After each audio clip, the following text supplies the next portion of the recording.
Friends, welcome to the story panda love on the edge of ഡിവോഴ്സിൻ്റെ next episode കാണാം. Shenmian സ്റ്റെപ്പിൽ നിന്ന് താഴേക്ക് ഉരുണ്ട് വീണിട്ട് ഒരുപാട് ബ്ലീഡ് ചെയ്യുന്നുണ്ട്. ഷയോ ഇപ്പോൾ പറയുന്നുണ്ട്, നിൻ്റെ കുഞ്ഞ് നിനക്ക് നഷ്ടപ്പെട്ടിരിക്കുകയാണ്, ഇനി നിനക്ക് ഞാനുമായിട്ട് കോമ്പീറ്റ് ചെയ്യാനായിട്ട് പറ്റില്ല. ഷെൻവുയാൻ കൂടെ ഉണ്ടായിരുന്നെങ്കിലും കുറച്ച് സമയം കഴിഞ്ഞിട്ടാണ് അവൾ താഴേക്ക് ഇറങ്ങി വരുന്നത്. എന്നിട്ട് ഷെൻമിയാനെ ഹോസ്പിറ്റലിലേക്ക് കൊണ്ടുപോകുന്നുണ്ട്. അവിടെ എത്തുമ്പോൾ ഡോക്ടർ പറയുന്നത് അവൾ ഒരുപാട് ബ്ലഡ് നഷ്ടപ്പെടുത്തി, അത് കാരണം ഉടനെ തന്നെ ഓപ്പറേഷൻ വേണ്ടി വരും. ഫാമിലി മെമ്പേഴ്സ് ആരെങ്കിലും ഉണ്ടെങ്കിൽ സൈൻ ചെയ്യണമെന്ന് പറയാണ്. ഷെൻവുയാൻ ഉടനെ പറയും, ഞാൻ അവളുടെ സിസ്റ്ററാണ്, പക്ഷേ എനിക്ക് ഈ കാര്യത്തിലൊന്നും തീരുമാനം എടുക്കാൻ പറ്റില്ല, ഞാൻ അവളുടെ ഹസ്ബൻഡിനെ വിളിക്കട്ടെ. അങ്ങനെ ഷെൻവുയാനാണെങ്കിൽ ഫൂവെ വിളിക്കുകയാണ്. ഷെൻവുയാൻ കാര്യം പറയുമ്പോൾ ഫൂ വിചാരിക്കുന്നത് ഇവൾ ഡിവോഴ്സ് ചെയ്യാതിരിക്കാൻ വേണ്ടി വീണ്ടും പുതിയ നാടകമായിട്ട് വന്നേക്കുന്നതാണ്. അതുകൊണ്ട് അവനത് പറയുന്നതൊന്നും വിശ്വസിക്കുന്നില്ല. ഷെൻവുയാൻ അപ്പോൾ ഡോക്ടറിനോട് പറയും, ഹസ്ബൻഡ് ബിസിയാണെന്നാണ് പറയുന്നത്, അതുകൊണ്ട് വരാൻ പറ്റില്ല. ഭാര്യ ഈ ഒരു അവസ്ഥയിലിരിക്കുമ്പോൾ ഇനി അയാൾ എപ്പോൾ വരാനാണ് എന്നും പറഞ്ഞ് ഡോക്ടർ ഇങ്ങനെ സംസാരിക്കുന്നുണ്ട്. ഷെൻവുയാൻ എന്നിട്ട് ഷെൻമിയാൻ്റെ അടുത്ത് തന്നെ വന്ന് നിൽപ്പുണ്ട്. അവൾ കണ്ണു നിറക്കുമ്പോൾ ആദ്യം കുഞ്ഞിനെക്കുറിച്ചാണ് അന്വേഷിക്കുന്നത്. പക്ഷേ കുഞ്ഞിനെ രക്ഷിക്കാൻ പറ്റില്ല എന്ന് ഡോക്ടർ പറയുന്നുണ്ട്. ഉറപ്പായിട്ടും ഉടനെ ഒരു സർജറി വേണ്ടി വരും. ഞാൻ മിസ്റ്റർ ഫൂവിനെ വിളിച്ചിരുന്നു, പക്ഷേ അയാൾ ഇങ്ങോട്ടേക്ക് വരാൻ തയ്യാറല്ല എന്നൊക്കെ ഇവൾ ഷെൻമിയാനോട് പറയുന്നുണ്ട്. ഫൂവിനെ ഒരുപാട് തവണ വിളിച്ചു നോക്കി, പക്ഷേ അത് ഫൂ വരാൻ തയ്യാറല്ലാത്തത് കൊണ്ട് തന്നെ കുറേ സമയം നമ്മൾ വേസ്റ്റ് ചെയ്തു. ഇങ്ങനെയൊക്കെ കേൾക്കുമ്പോൾ തന്നെ ഷെൻമിയാൻ ഇവളോട് പറയും, അവൾക്ക് ഒറ്റയ്ക്കിരിക്കണം കുറച്ച് നേരം എന്നൊക്കെ പറയും. ഷെൻവുയാൻ മനഃപൂർവ്വം അവനെ വിളിച്ച് അങ്ങനെയൊക്കെ സംസാരിച്ചതാണ്, അവൻ വരില്ല എന്നവൾക്കറിയാം. ഷെൻവുയാൻ എന്നിട്ട് മനസ്സിൽ വിചാരിക്കുന്നത്, ഞാൻ നിങ്ങളെ തമ്മിൽ കൂടുതൽ അകറ്റിപ്പിക്കും, നിങ്ങളുടെ ഇടയിൽ പ്രശ്നങ്ങളുണ്ടാക്കും. ഷെൻവുയാൻ എന്നിട്ട് നേരെ അവളുടെ വീട്ടിലേക്കാണ് പോകുന്നത്. ഫൂ അപ്പോൾ ഷെൻമിയാനെ കാണാനായിട്ട് വീട്ടിലേക്ക് വരുന്നുണ്ട്. അവളെന്തോ പുതിയ ആക്ടിങ്ങുമായിട്ട് വന്നേക്കുവാണ് എന്നാണ് ഫൂ വിചാരിക്കുന്നത്. ഫൂ വീട്ടിലേക്ക് വരുമ്പോൾ പക്ഷേ ഷെൻവുയാൻ മാത്രമല്ലേ ഉണ്ടായിരുന്നുള്ളൂ. അവൻ വീട്ടിൽ കയറി ഷെൻമിയാനെ മുഴുവൻ അന്വേഷിക്കുന്നുണ്ട്. ആ തക്കം നോക്കിയിട്ട് ഇവളെ ഷെൻമിയാനെ വിളിച്ചിട്ട് ഇവൻ പറയുന്നത് മുഴുവൻ അവളെ കേൾപ്പിക്കുന്നുണ്ട്. ഷെൻവുയാൻ അപ്പോൾ അവനോട് പറയും, ചേച്ചി ഇവിടെ ഇല്ല, ചേച്ചി ഹോസ്പിറ്റലിലാണ്, ഈ അവസ്ഥയിൽ നിങ്ങൾക്ക് എൻ്റെ ചേച്ചീനെ ഡിവോഴ്സ് ചെയ്യണമെന്നാണോ? അപ്പോൾ ഫൂ പറയുന്നത്, നിൻ്റെ ചേച്ചിയെക്കുറിച്ച് എനിക്ക് യാതൊന്നും അറിയേണ്ട ആവശ്യമില്ല, ഡിവോഴ്സ് ചെയ്യാതിരിക്കാൻ വേണ്ടിയിട്ട് അവൾ മനഃപൂർവ്വം ഓരോന്നും പറയുന്നതാണ്. ഷെൻമിയാനാണെങ്കിൽ പക്ഷേ ഇതെല്ലാം ഫോണിൽ കൂടെ കേൾക്കുന്നുമുണ്ട്. ഹോസ്പിറ്റൽ ബെഡിലിരിക്കുമ്പോഴും അവളുടെ കയ്യിൽ കിട്ടുന്നത് ഡിവോഴ്സ് പേപ്പറാണ്. അവൾ അത് നോക്കിയിരുന്ന് വിഷമിക്കുന്നുണ്ട്. അത് കഴിഞ്ഞ് കാണിക്കുന്നത് കോർട്ട് റൂമാണ്. ഫൂ ഡിവോഴ്സിന് വേണ്ടിയിട്ട് അവിടെ വന്നിരിപ്പുണ്ട്. പക്ഷേ മറ്റേ പാർട്ടി, അത് ഷെൻമിയാനാണല്ലോ, അവൾ ഇതുവരെ എത്തിയിട്ടില്ല. സമയത്തിനുള്ളിൽ ആളെത്തിയിട്ടില്ല എന്നുണ്ടെങ്കിൽ കോർട്ട് പിരിച്ചുവിടുമെന്ന് ജഡ്ജ് പറയുകയും ചെയ്തു.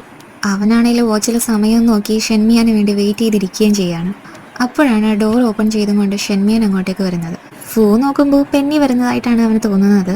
പക്ഷേ നമ്മുടെ ഷെൻമിയാൻ ഡിറ്റർമിൻഡ് ആയിട്ടാണ് വന്നേക്കുന്നത്. ഇന്ന് അവളെ ഡിവോഴ്സ് ചെയ്യാനായിട്ടാണ് വന്നേക്കുന്നത്.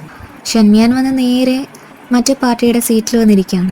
അപ്പോൾ ജഡ്ജ് അനൗൺസ് ചെയ്യും, അതർ പാർട്ടി ഷെൻമിയാൻ ഇവിടെ എത്തിയിട്ടുണ്ട്, ഇനി കോർട്ട് പ്രൊസീജിയർ ആരംഭിക്കാം. പാവം നമ്മുടെ ഫൂ. അപ്പോഴാണ് അവന് മനസ്സിലാവുന്നത് ഷെൻമിയാനാണ് പെന്നിയാണ് ഷെൻമിയാനെന്ന്. ചെറിയ വിഷമത്തോടെ കബളിക്കപ്പെട്ട മുഖത്തോടെയാണ് ഫൂ നിൽക്കുന്നത്. ഫൂ അവളോട് ചോദിക്കും, നീയാണോ ഷെൻമിയാൻ? അവൾ പറയും, അതെ, ഞാൻ തന്നെയാണ് ഷെൻമിയാൻ. കോർട്ട് പ്രൊസീജിയർ തുടങ്ങാൻ പോകുമ്പോൾ അവൻ വേണ്ട നിർത്താൻ പറയുന്നുണ്ട്, കൈ കാണിക്കുന്നുണ്ട്. ഉടനെ അവൾ പറയും, കഴിഞ്ഞ 3 വർഷമായി ഞങ്ങൾ വിവാഹിതരാണ്, പക്ഷേ ഇന്ന് ആദ്യമായിട്ടാണ് ഇയാൾ എന്നെ കാണുന്നത് തന്നെ. ഞാനാണ് ഷെൻമിയാനെന്ന് ഇയാൾ അറിയുന്നത് തന്നെ ഇപ്പോഴാണ്. അതിനർത്ഥം നമ്മൾ തമ്മിൽ യാതൊരു ഇമോഷണൽ കണക്ഷനും ഉണ്ടായിട്ടില്ല എന്നാണ്. അതുകൊണ്ട് തന്നെ ഈ ഡിവോഴ്സ് കേസ് അപ്രൂവ് ചെയ്യണം എന്നാണ് ഷെൻമിയാൻ ജഡ്ജിനോട് പറയുന്നത്.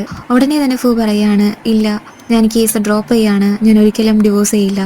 ഡിവോഴ്സിന് വേണ്ടി അപ്ലൈ ചെയ്ത ആൾ തന്നെ അത് ഡ്രോപ്പ് ചെയ്യുകയാണെന്ന് അറിയുമ്പോൾ കോടതി തീരുമാനിക്കുകയാണ്, കുറച്ച് കാലയളവിലേക്ക് കേസ് നീട്ടിവെക്കുകയാണ്. കോടതി പിരിച്ചുവിടും. അവസാനം ആ റൂമിൽ അവർ രണ്ടുപേരും മാത്രമാവും. പാവം ഫൂ ആണെങ്കിൽ ആകെ ഇമോഷണലി ഡൗൺ ആയിരിക്കുകയാണ്. അവൻ അറിയില്ലായിരുന്നല്ലോ, അവൻ ശരിക്കും ആത്മാർത്ഥമായിട്ടാണ് പെന്നിയെ സ്നേഹിച്ചത്. ചുറ്റുപാടുകളും തെറ്റിദ്ധാരണകളും കാരണമാണ് അവർ മീറ്റ് ചെയ്യാതെ പോയതും പിന്നെ അവൾ മറച്ചു വെക്കുകയും ചെയ്തു അവളാണ് ഷെൻമിയാൻ എന്നുള്ള കാര്യം. അവൻ എന്നിട്ട് അവളുടെ അടുത്തേക്ക് വരുന്നുണ്ട്. അവളപ്പോൾ പറയും, നിങ്ങൾക്കാണല്ലോ ഡിവോഴ്സ് വേണ്ടിയിരുന്നത്, നമുക്കിനി ഒട്ടും സമയം വേസ്റ്റ് ചെയ്യേണ്ട ആവശ്യമില്ല. ഫൂ അപ്പോൾ പറയും, നീയാണ് ഷെൻമിയാൻ എന്ന് ഞാൻ അറിഞ്ഞിരുന്നെങ്കിൽ ഞാൻ ഒരിക്കലും നിന്നെ ഡിവോഴ്സ് ചെയ്യില്ലായിരുന്നു.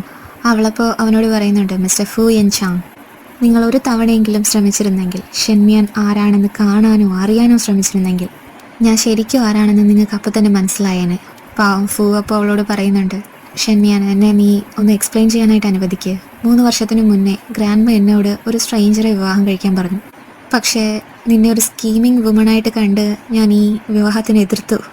അതെൻ്റെ തെറ്റ് തന്നെയാണ്. അവളപ്പോൾ അവിടെ നിന്ന് പോകാൻ നിൽക്കുമ്പോൾ അവൻ അവളുടെ കൈപിടിച്ച് നിർത്താനായിട്ട് ശ്രമിക്കുന്നുണ്ട്. പക്ഷേ അവനോട് ദേഷ്യപ്പെടുകയാണ്, എന്നെ തൊട്ടുപോകരുത്, നിങ്ങൾ എന്നെ കാണുന്നതിന് മുന്നേ തന്നെ തീരുമാനിച്ചു ഞാനൊരു ഗോൾഡ് ഡിഗറാണെന്ന്, പണത്തിന് വേണ്ടി മാത്രം പുറകെ നടക്കുന്ന ഒരു പെണ്ണാണെന്ന്. 3 വർഷത്തിന് മുന്നേ ഞാൻ നിങ്ങളുടെ ഭാര്യ ആയതാണ്. പക്ഷേ അത് വെറും ഒരു പേര് മാത്രമായിട്ട് മാറി. അപ്പോൾ അവളോട് കരഞ്ഞുകൊണ്ടൊക്കെ പറയുന്നുണ്ട്, ഇതെല്ലാം എൻ്റെ തെറ്റാണ്, എൻ്റെ മാത്രം തെറ്റാണ്, എന്ത് പറഞ്ഞാലാ നീ എന്നോട് ക്ഷമിക്കുക എന്ന് എനിക്കറിയില്ല, നമുക്കൊരു കുഞ്ഞു വരെ ഉണ്ടായതല്ലേ, കുഞ്ഞിൻ്റെ കാര്യം നിങ്ങൾ മിണ്ടിപ്പോരുത്, എന്നോടന്ന് എന്താ പറഞ്ഞത്, എൻ്റെ ചോരയിൽ നിങ്ങൾക്കൊരു കുഞ്ഞിനെ വേണ്ട എന്നല്ലേ അന്ന് എന്നോട് പറഞ്ഞത്, നിങ്ങൾ ആഗ്രഹിച്ചതുപോലെ തന്നെ എനിക്ക് ആ കുഞ്ഞിനെ നഷ്ടമായി, ഇനി നമുക്ക് ഒരുമിച്ച് ജീവിക്കാമെന്ന് ഒരിക്കലും വിചാരിക്കേണ്ട. അവൻ എന്നിട്ട് ഒരുപാട് സോറി പറയുന്നുണ്ട് അവളോട്. എന്നിട്ട് അവളോട് ചോദിക്കും, എന്നിട്ടും നീ എന്തുകൊണ്ടാണ് എന്നോട് പറയാത്തത്, നീയാണ് ഷെൻമിയാനെന്ന്. ഞാൻ നിങ്ങളെ ആദ്യമായിട്ട് വിളിച്ചപ്പോൾ നിങ്ങൾ എന്നോട് എന്താ പറഞ്ഞത്, ഒരു ഡിവോഴ്സ് വേണമെന്നാണ്. ഒരു വാക്കുപോലും എന്നോട് സംസാരിക്കാനായിട്ട് നിന്നിട്ടില്ല. എൻ്റെ മുഖത്ത് നോക്കി അങ്ങനെയൊക്കെ സംസാരിക്കുന്ന ഒരാളോട് ഞാൻ എന്തിനു പറയണം ഞാനാണ് ഷെൻമിയാനെന്ന്. അവനപ്പോൾ എന്നിട്ടും ഒരുപാട് തവണ അവളോട് സോറി പറയുന്നുണ്ട്, അവളോട് മാപ്പ് അപേക്ഷിക്കുന്നുണ്ട്. പക്ഷേ അവളൊന്നിലും വീഴുന്നില്ല. നമുക്ക് ബ്രേക്കപ്പ് ചെയ്യാം, നമുക്ക് ഡിവോഴ്സ് ചെയ്യാം, ഇനി ഒരിക്കലും നമ്മൾ പരസ്പരം കാണേണ്ടി വരരുത് എന്ന് തന്നെയാണ് അവൾ പറയുന്നത്. അവനപ്പോൾ ഒരുപാട് കരഞ്ഞപേക്ഷിക്കുന്നുണ്ട്, ഇല്ല എനിക്ക് പറ്റില്ല, എനിക്ക് നിന്നെ ഡിവോഴ്സ് ചെയ്യാൻ പറ്റില്ല, ഞാൻ നിന്നെ ഒരുപാടധികം സ്നേഹിക്കുന്നുണ്ട്, ഇല്ല ഇത് ഇവിടെ വെച്ച് അവസാനിച്ചു എന്നും പറഞ്ഞ് അവൾ അവിടെ നിന്ന് ഇറങ്ങി പോവുകയാണ്. പാവം ഫൂ അവിടെ നിന്ന് ഒരുപാട് കരയുന്നുണ്ട്. അത് കഴിഞ്ഞ് കാണിക്കുന്നത് ഫൂവിൻ്റെ വീടാണ്. അവൻ്റെ അമ്മ അവിടെയുണ്ട്. അമ്മയെ കാണാനായിട്ട് ഷയോ അങ്ങോട്ടേക്ക് വന്നേക്കാണ്. അമ്മയുടെ മുന്നിൽ ഇവള് നല്ല പെൺകുട്ടിയായിട്ടൊക്കെ അങ്ങ് പെരുമാറുന്നുണ്ട്. അമ്മ എന്നിട്ട് ഷയോയോട് ചോദിക്കുന്നുണ്ട്, നീയും ഫൂവും തമ്മിൽ എന്തെങ്കിലും പ്രശ്നമുണ്ടോ? അവൾ ചോദിക്കും, ഇല്ല, എന്തു പറ്റി? അപ്പം അവൻ്റെ അമ്മ പറയുന്നത്, ഇത്രയും നാളും ഫൂ പറഞ്ഞിരുന്നത് അവന് ഷെൻമിയാനെ ഇഷ്ടമേ അല്ല, അവളെ ഹെയ്റ്റ് ചെയ്യാണ്, എത്രയും പെട്ടെന്ന് അവളെ ഡിവോഴ്സ് ചെയ്യണമെന്നാണ്. പക്ഷേ ഇന്നലെ മുതൽ അവൻ എന്തൊക്കെയോ മാറ്റമുണ്ട്. അവനിപ്പോൾ എന്നോട് പറയുക അവനൊരിക്കലും ഷെൻമിയാനെ വിട്ടു പോകത്തില്ല, അവളില്ലാതെ ജീവിക്കത്തില്ല എന്നൊക്കെ. ഞാൻ വീണ്ടും വീണ്ടും ചോദിച്ചു നോക്കി, പക്ഷെ അവനൊന്നും പറഞ്ഞില്ല. അതുകൊണ്ടാണ് ഞാൻ നിന്നോട് ചോദിക്കുന്നത്. അപ്പോൾ ഷയോ പറയും, ആ ഷെൻമിയാൻ അവൾ വെറുതെ ഡേറ്റ് ട്രിക്സ് കാണിക്കുന്നതാണ്. എന്നിട്ട് ഷയോ അവൻ്റെ അമ്മയോട് പറയും, മിസ്സസ് ഫോ, നിങ്ങളോട് എനിക്ക് ഒരു കാര്യം പറയണമെന്നുണ്ടായിരുന്നു. എന്നിട്ട് അവളുടെ വയറിൽ കൈവയ്ക്കുകയാണ്. അപ്പോൾ അമ്മ ചോദിക്കും, എന്താ നീ പ്രഗ്നൻ്റ് ആണോ? ഷയോ ശരിക്കും പുതിയ ട്രിക്കുമായിട്ട് വന്നേക്കുകയാണ്. എന്നിട്ട് അവൾ അമ്മയോട് പറയും, ഇത് ഫോനോടിപ്പോൾ പറയണ്ട, സമയം വരുമ്പോൾ ഞാൻ തന്നെ പറഞ്ഞോളാം. എന്നിട്ട് അവൾ അമ്മയോട് പറയും, പക്ഷേ അവൻ ഇപ്പോഴും ഷെൻമിയാനെ ഡിവോഴ്സ് ചെയ്തിട്ടില്ലല്ലോ, അപ്പം ഞാനെന്ത് ചെയ്യും? അവൻ്റെ അമ്മ പറയും, ആ കാര്യം ഞാൻ നോക്കിക്കോളാം. അത് കഴിഞ്ഞ് വേറൊരു ദിവസമാണ് കാണിക്കുന്നത്. അവൻ്റെ അമ്മ ഷെൻമിയാനെ വീട്ടിൽ വിളിപ്പിച്ചേക്കുകയാണ്. എന്നിട്ട് ഷയോ പറഞ്ഞ കാര്യം ഇവളോട് പറയും. അതുകൊണ്ട് തന്നെ എത്രയും പെട്ടെന്ന് ഡിവോഴ്സ് വേണമെന്നും പറയും. ഷെൻമിയാൻ ഉടനെ അവൻ്റെ അമ്മയോട് ചോദിക്കും, ഇത് നിങ്ങളുടെ ഗ്രാൻഡ് സൺ ആണെന്ന് ഉറപ്പാണോ? അത് ഫൂയുടെ കുട്ടിയാണെന്ന് ഉറപ്പാണോ? അവൻ്റെ അമ്മ പറയും, എനിക്കിത് ഉറപ്പാണ്, അന്ന് പാർട്ടിയിൽ വെച്ചിട്ട് അവർ രണ്ടുപേരും മീറ്റ് ചെയ്തിരുന്നു. അത് കേൾക്കുമ്പോൾ തന്നെ ഷെൻമിയാൻ ചിരിച്ചും കൊണ്ട് കൺഗ്രാറ്റുലേഷൻസ് പറയുകയാണ്. നിങ്ങളുടെ മകൻ എന്നെ ഡിവോഴ്സ് ചെയ്യാൻ തയ്യാറാണെങ്കിൽ ഞാൻ അതിനു മുന്നേ തയ്യാറാണ്, നീ പിന്നീട് വാക്ക് മാറ്റി പറയരുതെന്നും പറഞ്ഞിട്ട് അമ്മ അവിടെ നിന്ന് പോകും. അവളുടെ ഫോണിലേക്ക് അപ്പോൾ ലിയാങ്ങിൻ്റെ മെസ്സേജ് വരുന്നുണ്ട്. സ്റ്റെപ്പിൽ നിന്ന് വീണ് അന്ന് ദിവസത്തെ CCTV ക്യാമറ ഫ്യൂട്ടേജ് അവൻ്റെ കയ്യിൽ കിട്ടിയിട്ടുണ്ടെന്നും പറഞ്ഞുകൊണ്ട് അത് അവളുടെ ഫോണിലേക്ക് അയക്കും. അപ്പോഴാണ് അവൾ ആ സത്യം മനസ്സിലാക്കുന്നത്, ബീഡ്സ് കൊണ്ടിടുന്നത് ഷയോ ആയിരുന്നു. അവളത് മനഃപൂർവ്വം ചെയ്തതാണ്. പിറ്റേ ദിവസം ഷയോ ആണെങ്കിൽ ഫൂയുടെ വില്ല പണി നടക്കുന്നിടത്തേക്ക് വന്നിട്ടുണ്ട്. അപ്പോഴേക്കും ഷെൻമിയാനും അങ്ങോട്ടേക്ക് വരുന്നുണ്ട്. ഷയോ അവളോട് ചോദിക്കും, നീ എന്തിനാ ഇങ്ങോട്ടേക്ക് വന്നേ? ഷെൻമിയാൻ പറയും, ഇത് ഞാൻ ഡിസൈൻ ചെയ്യുന്ന വില്ലയാണ്, എനിക്കെന്താ ഇവിടെ വന്നൂടെ? ഷയോ അപ്പോൾ പറയും, നിന്റെ കയ്യിലുണ്ടായിരുന്ന ട്രം കാർഡ് അതാ ബേബി ആയിരുന്നു, അതെന്തായാലും നിനക്കിപ്പോൾ നഷ്ടപ്പെട്ടു, ഇനി നീ ഫൂവിൻ്റെ അടുത്ത് പോലും വരാൻ പാടില്ല. ഷെൻമിയാൻ അപ്പോൾ പറയും, അത് ഫൂയുടെ ബേബി ആയിരുന്നു, ആ ബേബീനെ കൊന്നിട്ട് നിനക്കെന്തായാലും ഫൂയുടെ കൂടെ ജീവിക്കാമെന്ന് നീ കരുതണ്ട. ഷയോ അപ്പോൾ പറയും, ഞാനും ഫൂയുടെ ബേബിയാണ് ഈ വയറ്റിൽ ചുമക്കുന്നത്. ഷെൻമിയാൻ അപ്പോൾ പറയും, അന്ന് ഹോട്ടലിൽ വെച്ചിട്ട് വെയിറ്ററുമായിട്ട് നടന്ന സംഭവം നീ മറന്നു. മോഡേൺ മെഡിസിൻ ഇപ്പോൾ ഒരുപാട് ഡെവലപ്പ് ആയിട്ടുണ്ട്. DNA ടെസ്റ്റ് വഴി കുഞ്ഞിൻ്റെ ഫാദർ ആരാണെന്ന് വരെ തീരുമാനിക്കാനായിട്ട് പറ്റും. ഉടനെ ഷയോ അങ്ങ് പറയും, ഞാൻ പ്രഗ്നൻ്റ് ഒന്നുമല്ല. ഷെൻമിയാൻ അപ്പോൾ ഫോൺ ചെവിയിൽ വെച്ചിട്ട് പറയും, മിസ്സസ് ഫൂ, നിങ്ങളിപ്പോൾ കേട്ടോ, നിങ്ങൾക്കിപ്പോൾ വിശ്വാസമായോ? അവൻ്റെ അമ്മ ലൈനിലുണ്ടായിരുന്നു. ഷെൻമിയാൻ്റെ ഫോണിൽ അവൻ്റെ അമ്മ കണക്റ്റഡ് ആയിരുന്നു. അപ്പോൾ അവൾ ആ സ്പീക്കറിലിടും ഫോണ്. അമ്മ ഉടനെ ഷയോയോട് ദേഷ്യപ്പെടുകയാണ്, നിനക്ക് എത്ര ധൈര്യം ഉണ്ട് ഇങ്ങനെയൊക്കെ കാണിക്കാനായിട്ട്? എന്തായാലും എൻ്റെ മോൻ്റെ ജീവിതത്തിലേക്ക് നീ ഒരിക്കലും വരില്ല എന്ന് ഫൂവിൻ്റെ അമ്മ പറഞ്ഞിട്ട് കോൾ കട്ട് ചെയ്യാണ്. ഷയോയ്ക്കപ്പോൾ ഒരുപാട് ദേഷ്യം വരുന്നുണ്ട്.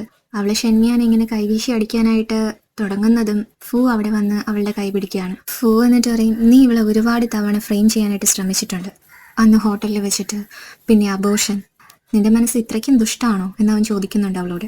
ഷയോ അപ്പോൾ പറയും, നിനക്ക് ഇവളെ ഡിവോഴ്സ് ചെയ്യണമെന്നായിരുന്നില്ലേ, ഞാനെല്ലാം ചെയ്തത് നിന്നെ ഹെൽപ്പ് ചെയ്യാൻ വേണ്ടിയിട്ടാ. ഫൂ അപ്പോൾ പറയും, ഞാൻ ഒരിക്കലും ഇവളെ ഡിവോഴ്സ് ചെയ്യില്ല. ഷയോ അപ്പോൾ പറയും, ഫൂ, ഇവള് പെണ്ണിയായിട്ട് അഭിനയിച്ച് നിന്നെ പറ്റിക്കുകയായിരുന്നു, ഇവള് ശരിക്കും ഷെൻമിയാനാണെന്ന് അറിഞ്ഞിട്ടും നീ ഇനിയും ഇങ്ങനെ ഡിസീവ് ചെയ്യപ്പെടരുത്. ഷെൻമിയാൻ അപ്പോൾ അവളോട് ചോദിക്കും, നിനക്കെങ്ങനെ അറിയാം ഞാൻ ഷെൻമിയാൻ ആണെന്ന്? ഷായോ അപ്പോൾ പറയും, നിന്റെ സിസ്റ്റർ ഷൻ വൂയാൻ എൻ്റെ അടുത്ത് വന്നിരുന്നു. നീ പ്രഗ്നൻ്റ് ആണെന്നും ഞാനൊരു മിസ്ട്രസ് ആകാൻ പോവുകയാണെന്നും അവളാണ് എന്നോട് പറഞ്ഞത്. നീ മനഃപൂർവ്വം അവളെ എൻ്റെ അടുത്തേക്ക് അയക്കുകയായിരുന്നില്ലേ? അപ്പോഴാണ് ഷെൻമിയാൻ ആ വിവരം മനസ്സിലാവുന്നത്. ഷൻ വൂയാനാണ് ഇതിൻ്റെ പുറകിലെല്ലാം. ഷായോ വന്നിട്ട് ഫൂടെ കൈപിടിച്ചിട്ട് പറയാണ്, ഇവളും ഇവളുടെ സിസ്റ്ററും കൂടി ചേർന്നിട്ട് നമ്മളെ പറ്റിക്കുകയാണ്.